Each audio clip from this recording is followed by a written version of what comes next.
The Horus Heresy was a galactic conflict that tore the fledgling Imperium in half and forever changed the fate of mankind. In this multi-part series, we will trace the war from its shining beginnings in the Great Crusade through the first seeds of betrayal, the breaking of the legions, and the galaxy-wide slaughter that followed, to the final, desperate defence of Terra itself. Drawing on the rich tapestry of the Horus Heresy novels and other various source books, these episodes aim to give you a clear chronological account of the events, the battles, and the legendary figures who shaped them, setting the stage for the up-and-coming Horus Heresy role-playing game from Cubicle 7, and giving you the lore foundation you need to bring the Age of Heroes and Treachery to life at your table. As we go, each episode will contain a list of the primary sources I've used and any further reading. This video primarily draws on Valdor, Birth of the Imperium, a direct, comprehensive overview of both the Age of Strife and the Unification Wars. This book describes Terra's division, the Emperor's rise with the Thunder Warriors, specific campaigns such as against Maul and Sen Confederacy, and hints at the culling of the Thunder Warriors. Horus Rising and Galaxy in Flames offers vivid depictions of the Age of Strife's devastation, Caligan's empire, and the apocalyptic conquest of Ursh by Proto-Astartes. It also connects the suppression of doubting voices to the onset of Old Night. The Master of Mankind provides sweeping depictions of Old Night and the Unification Wars, as well as highlights the savagery of the conflicts, the Emperor as a figure of salvation, and the philosophical foundation of the imperial truth as a rejection of superstition. Prospero Burns adds a perspective on how the Unification Wars were remembered. It also notes that resistance continued long after the official unity, with feudal states and cults persisting, and offers a personal viewpoint through the conservator Horsa, and reflects on the mystery of the Strife's origins. Vengeful Spirit details the Terra clan and their role in early cooperation with the Emperor. It also describes the emergence of Proto-Astartes during Terra's transition from the Age of Strife. And then there's Fulgrim. This highlights the ideological struggles of the Unification period. It also references factions such as the Pan-European Adventists and the Udenistic Ancestor worshippers, showing the diversity of pre-imperial belief systems. Mechanicum focuses on Mechanicum's direct involvement with the Unification Wars. It also describes their expeditions to Terra to recover ancient technologies, underscoring their power and ambition. The Outcast Dead explores the Psi Wars of the Age of Strife and depicts a global conflict driven by unchecked psychic powers and tyrants, emphasising the destructive impact of unregulated psykers. There's also the first two Horus Heresy black books, called Betrayal and Massacre, that give some details on the Age of Strife and the Unification Wars. So without further ado, let's begin. To tell the story of what would eventually become the Horus Heresy, it's important to first learn how and why it was that the Emperor rose to power and had the ideals he had, launching what would be known as the Great Crusade.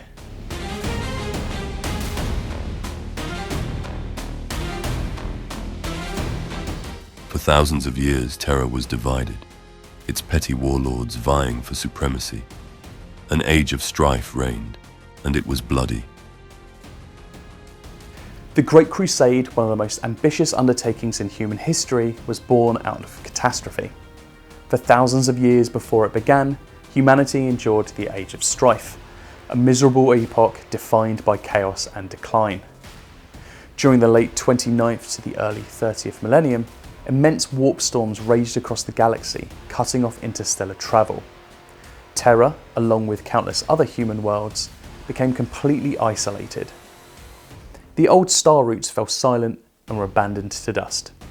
At the same time, the rate of mutation amongst humanity increased dramatically, and uncontrolled psykers rose to positions of terrible power.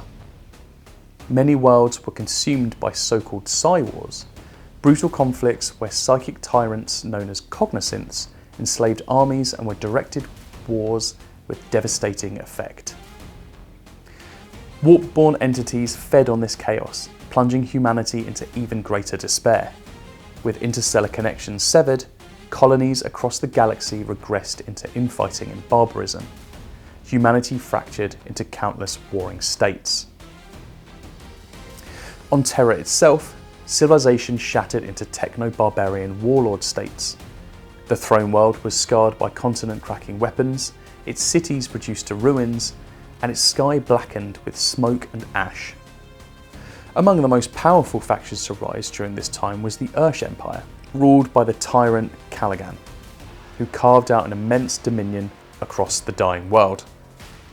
The Pan-Pacific tribes also emerged as formidable forces, united under the warlord Khazar, who led them in the storming of Morvek's citadel. Another significant power, the Terra clan, inherited fragments of ancient technologies and sought dominance amid the constant wars between monstrous autarchs and tyrants. Alongside these major powers stood countless other warlords, archpriestesses, clan chiefs, and magician kings, all vying for control over the wreckage of human civilization. It was into this chaos that the Emperor of Mankind revealed himself openly. Having endured the long isolation of the Old Night, he preserved fragments of human knowledge and culture while waiting for the moment to act. His vision was nothing less than the preeminence of mankind and rebuilding of civilization itself.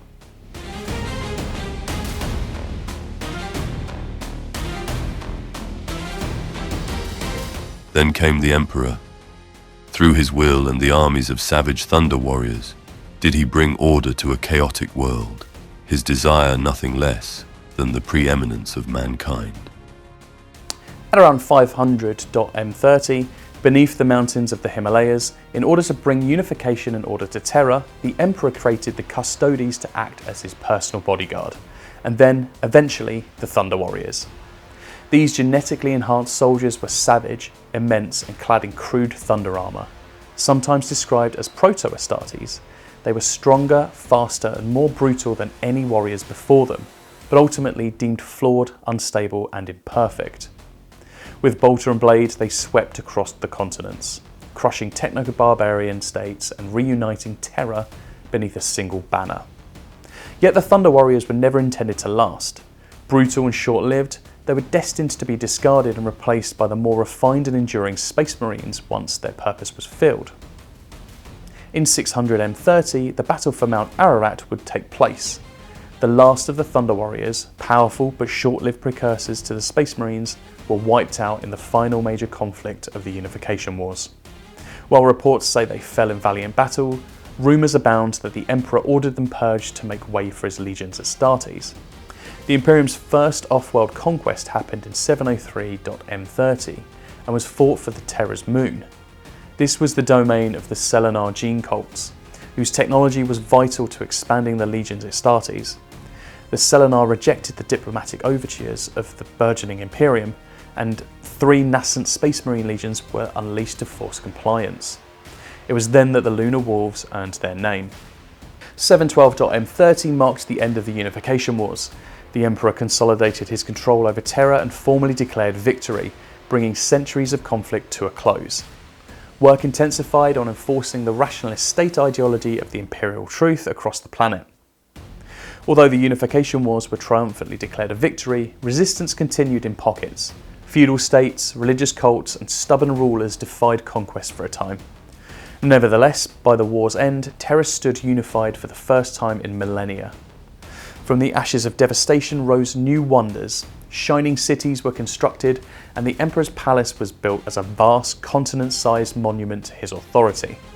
An alliance with Mars was secured, bringing the Mechanicum's fleets and technologies into the fold, and while the Terra clan contributed to ancient knowledge to the growing Imperium.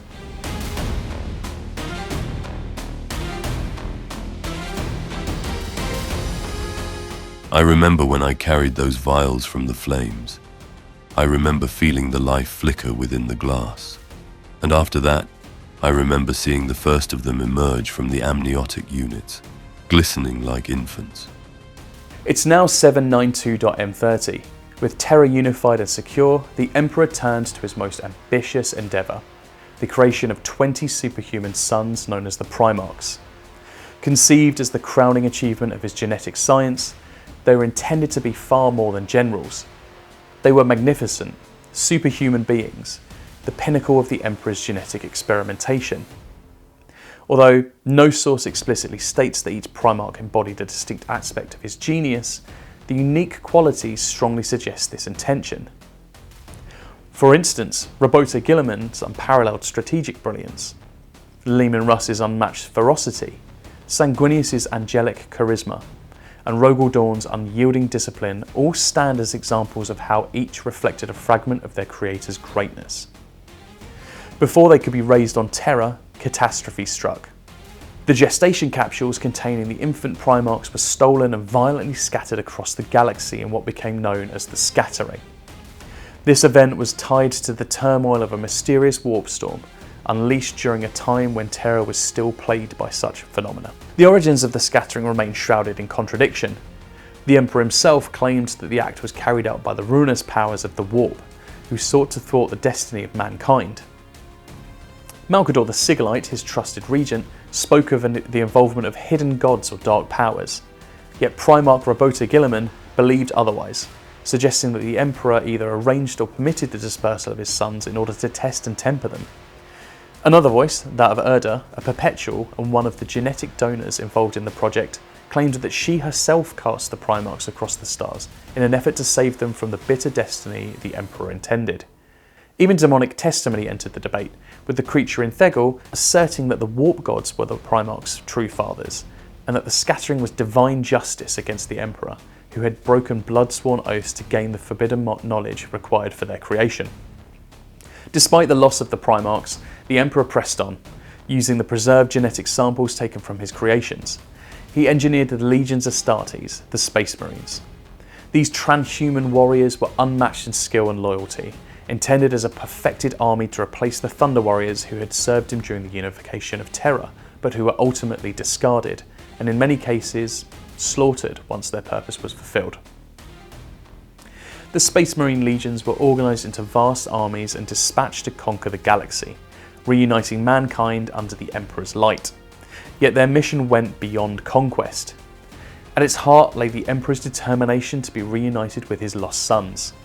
He crossed the galaxy searching for them, and with each reunion he granted a recovered Primarch command of the legion that had been created in his image. The first to be found was Horus, discovered on the world of Chthoniya only 3 years after the Crusade began. Others followed in time: Russ on Fenris, Sanguinius on Baal, and Mortarion on the poisoned world of Barbarus. The Great Crusade was thus not only the expansion of the Imperium across the stars, but also a vast quest to restore the Primarchs to their father, each reunion strengthening the Emperor's vision for a unified mankind.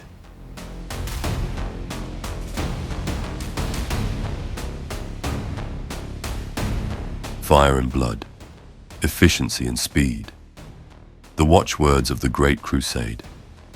Around the time of 798.M30, after the Emperor had unified Terra and secured a vital alliance with the Mechanicum of Mars, and the furthest reaches of the Sol system firmly were under Imperial control, the Great Crusade began. At this time, the warp storms had isolated humanity for thousands of years finally subsided, allowing interstellar travel to resume. To guide this expansion, the Emperor established the Astronomicon, a psychic beacon that became essential navigational aids for ships traversing the Imperium. With the Sol system firmly under Imperial control, he prepared to take humanity back to the stars. At the head of his newly created Legion Astartes, genetically engineered warriors crafted from the genetic legacy of the Primarchs, the Emperors launched the Great Crusade. Its purpose was to reunite the scattered remnants of humanity across the galaxy, restoring them to a single civilization under the Imperial banner. The scale of this endeavour was unprecedented. Massive expeditionary fleets were dispatched from Terra, each one so vast that they were described as self-contained civilizations in their own right. These fleets often numbered in the thousands of vessels and included every type of ship necessary for conquest, colonization, and governance. Warships and troop carriers formed their martial backbone. Colossal manufactoria vessels and colonization craft ensured that the Imperium's presence could take root on every compliant world. The fleets carried with them the Space Marine legions, tens of thousands strong, with the largest legions, such as the Ultramarines, eventually numbering as many as 200,000 warriors. Alongside them marched the immense regiments of the Imperial Army, often millions of soldiers who provided the bulk of the fighting forces. To sustain this effort, vast networks of engineers, tech priests of Mars, and administrators accompanied every fleet, ensuring that the machinery of conquest and the governance functioned without pause. In addition to soldiers and specialists, the Emperor sanctioned the formal inclusion of the remembrances. These were artists, sculptors, composers, poets, authors, and scholars who were accredited and dispatched to record the achievements of the Crusade. Their task was to immortalise the New Age, though not all legions welcomed their presence. For the first decades, the Emperor himself led the Crusade from the front. Later, however, he entrusted supreme command to Horus, who he named War Master. Under this leadership, the Crusade pressed outward with unstoppable momentum. Its guiding philosophy was the Imperial Truth, a doctrine that sought to replace superstition and fear with enlightenment and reason, while eradicating alien species and hostile powers that stood in the way of humanity's dominion. The reception of the Crusade varied greatly across the stars. Many worlds welcomed the Imperium with relief, grateful to be reconnected to the greater human civilization they had long believed lost. Accounts describe entire planets rejoicing when the expeditionary fleets anchored in their skies, yet other worlds resisted bitterly. Some were enslaved under alien rulers, while others were dominated by human tyrants. The Imperium responded to such defiance with ruthless force, bringing compliance through conquest, extermination, and the destruction of entire cultures when necessary. These campaigns would be bloody and protracted, lasting years or even decades. The idealism of this era is captured in the words later attributed to the Astartes. We fought to bring light to the darkness, to carry the truth to a million worlds. We were the Emperor's soldiers, and we were loyal. We were proud. Though not recorded verbatim in Horus Rising, this statement encapsulates the spirit that drove the legions and the early years of the Crusade. Yet beneath this optimism lay unease. As the Imperium expanded, questions emerged about the ultimate fate of the Space Marines themselves. Whispers circulated of culling, of execution, even of extermination once their task was complete. Just as the Thunder Warriors who had unified Terra were slaughtered after their usefulness had ended, so too might the Astartes face the same fate. This prospect created restlessness amongst the legions, casting a shadow over their loyalty even as they continued to conquer the stars in the Emperor's name.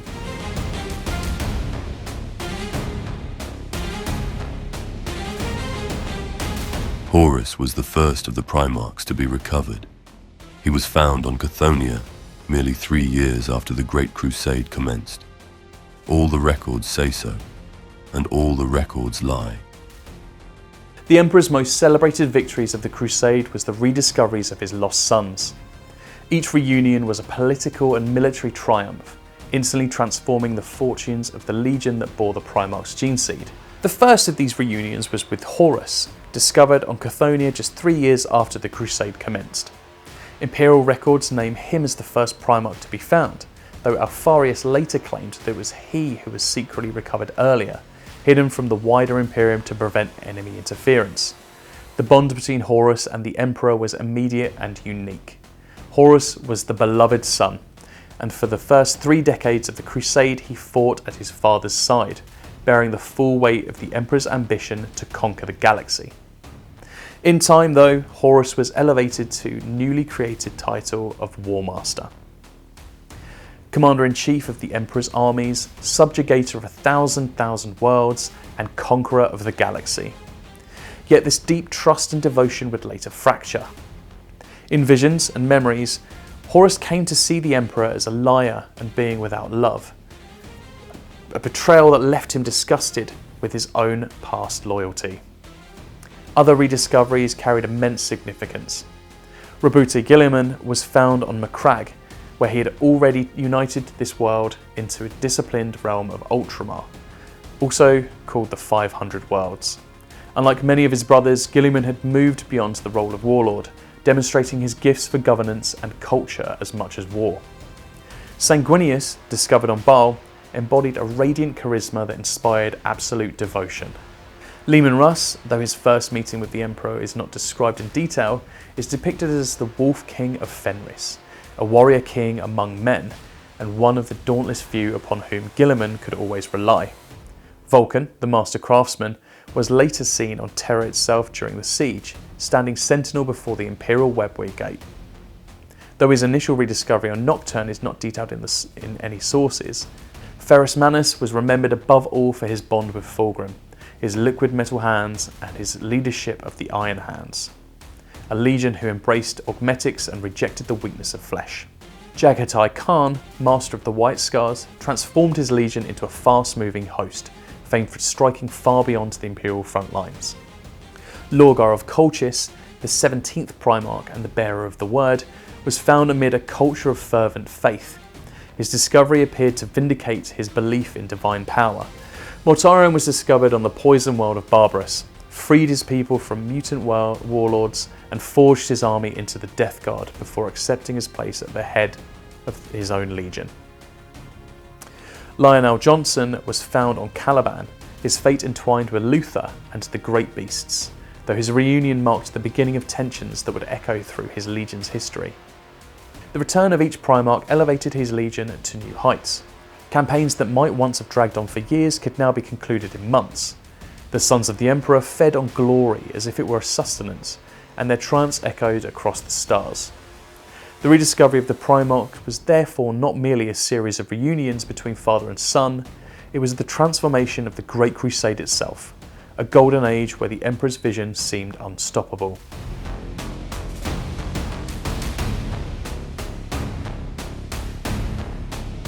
The imperial truth, that there are no gods, and mankind's fate is what he or she makes it. It's important to understand where some of the tension and conflict in ideals stemmed from, and one major ideal that would later be a major catalyst would be the imperial truth. The imperial truth was the foundational ideology of the Emperor's Great Crusade, a vast galactic endeavour that began more than a century and a half before the events of Horus Heresy. It was not only a military campaign, but also an ideological war, waged to unite humanity and establish a new age of human supremacy. At its core, the imperial truth demanded the rejection of gods and superstition. The Emperor's vision was to free humanity from what he called the shackles of religion, which he believed would damn the species for thousands of years. In place of faith and mysticism, he championed reason, science, and the material reality of the universe. The future he envisioned was one where humanity could advance without dependence on divine worships or the dangerous reliance on warp-born powers. The purpose of the Crusade was framed as the reunification of humanity's scattered cultures, but it was also explicitly a mission to bring the light of truth and enlightenment to the galaxy. The Emperor sought to eradicate sorcery, superstition, and moral corruption wherever they were found, replacing them with a secular and rational order that could endure. A vital part of this ideology was the Emperor's denial of his own divinity. He consistently rejected any suggestion that he was a god, instead presenting himself as a warlord, a pragmatic warrior king, and a leader with a grand vision. He described himself not as a divine figure, but as the embodiment of a great scheme for humanity's evolution and preeminence. His deliberate omissions regarding the warp and its dangers reflected his belief that humanity was not yet ready for the full truth, and that their concealment was necessary until his work could be completed. The implementation of the imperial truth was uncompromising. When worlds were brought into compliance, temples were destroyed, priesthoods were disbanded, and ancient faiths were outlawed. On compliant worlds, this was presented as a liberation, a chance to join a rational and enlightened civilization. But for many, it was experienced as cultural annihilation. Long-standing traditions were uprooted, and the entire belief systems were replaced with altered versions that reinforced loyalty to the Imperium. These replacements often relied on linguistic subterfuge, coercion, and outright intimidation.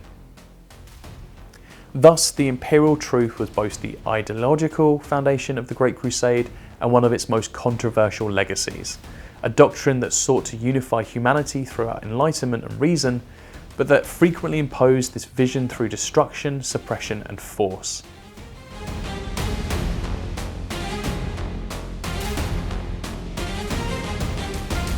It was a triumph to mark the turn of an era, and the Emperor, beloved of all, knew it. He knew it had to be remembered. It was the end of the Ulanor campaign, the end of the Crusade, the coronation of the War Master. By the dawn of the 31st millennium, the Great Crusade had been underway for nearly 2 centuries, tirelessly bringing world after world into the growing Imperium of man. What had once been a galaxy described as a barely charted haunt of terror was now rapidly becoming humanity's realm. This era was defined by the relentless expansion of the Emperor's domain, won through the might of the Legion Astartes. The Ullanor Crusade, dated to M31, represented the high point of this age. It saw the destruction of the greatest Orc empire yet encountered by the Imperium. Ullanor itself, once the stronghold of the greenskin warlord Urlak Urg, was transformed into a vast stage for celebration of victory. Mechanicum geoformers reshaped its landscape, levelling mountains and filling valleys, so that the Emperor's triumph could be marked upon a fitting canvas. Horus Lupercal played a pivotal role in the campaign, fighting at the forefront beside the Emperor. Horus led the Justarian spearhead into its final victory and personally defeated the Orc warlord and cast him from the highest tower, securing the triumph. Ultimately, the Lunar Wolves were acclaimed as the legion that had broken the enemy at Ullanor. The great triumph that followed was unprecedented. 14 Space Marine legions assembled in glory, accompanied by 100,000 of humanity's finest warriors. 9 of the Primarchs stood in attendance, and those were Horus Lupercal, Rogaldorn, Angron, Fulgrim, Lorgar, Mortarion, Sanguinius, Magnus, and Jangatai Khan.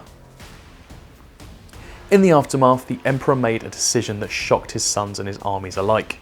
He announced his withdrawal from the front lines of the Crusade. For 2 centuries, he had personally led the legions across the stars, and the Astartes mourned his departure, though none dared to question his judgment. Into his place stepped Horus. The Emperor removed his golden laurels and placed them upon his chosen son, bestowing upon him the unique and unprecedented title of War Master. Horus was declared Commander-in-Chief of all the armies of the Imperium, with the authority to command fleets, wage wars, and destroy worlds in the Emperor's name. The choice reflected Horus's unparalleled qualities as both warrior and diplomat, and Horus himself saw the appointment as confirmation that he could never be defeated. His belief was that he was chosen because he could turn any disadvantage into a victory. The Emperor's withdrawal was not born of weariness, but of purpose. He turned his attention to the secretive great work upon Terra, a project of monumental scope that he had already been pursuing for the last 5 years. Its aim was to construct a bridge between Terra and the ancient Eldari webway, a network that existed beyond both Materium and Immaterium. Through this, the Imperium would no longer rely on the warp for travel and communication. It was a work intended to shield humanity forever from the predations and powers within the warp, those very forces that would later rise against them. Alongside this change came a reordering of the Imperial governance.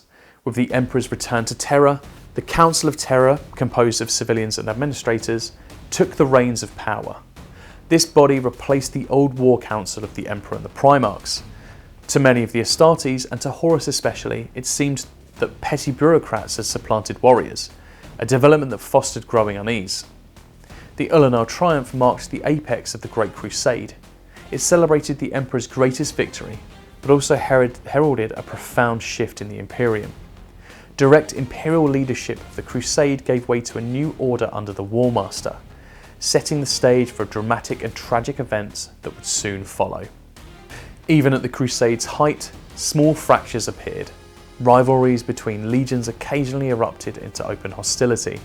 Some Primarchs resented Horus's elevation above them. Others quietly questioned the Emperor's retreat to Terra.